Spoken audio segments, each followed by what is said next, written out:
I'm Herman Gooden, the editor of the London Yodeller. I'm Bruce Monck. I'm the delivery guy for the London Yodeller. And the publisher, strictly speaking. Okay. And I think perhaps our great goal with doing the London Yodeller was to try to give London a publication that's actually worth reading, and that in maybe the larger sense that maybe London deserves. Well, the paper wouldn't exist if it wasn't for Bruce Monck here, who came to see me about 2 years and 3 months ago with the idea to start up a paper.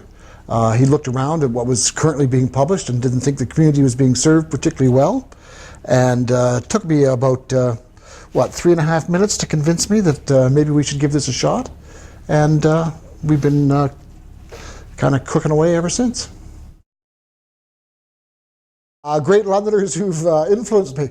Certainly, if you're to look at the term you like to use here is heroes, and I guess he's sort of a hero of mine, would be someone like Greg Curnow, London artist. In addition to the body of his work, the thing he did for me that really stands out is he was the first artist to make a point of, let us try and find a way, if there isn't some way, to play out your entire career in London, Ontario. He'd done the usual thing. He'd been told you have to go to Toronto, you have to try and find international markets. You basically have to cut yourself off from what he saw as the wells of his own inspiration, and played that game for about as long as he could. Went away to the Ontario College of Art and was bombing out there and having a horrible time and getting into tussles with his profs because he didn't like the way they were doing things, and thought, damn it, I'm going to find a way to do this in London, Ontario. And this whole scene kind of grew up all around him. And among other things that wouldn't have happened if it hadn't been for Greg was a very early publication that I thought said a lot about London, 20 Cents magazine.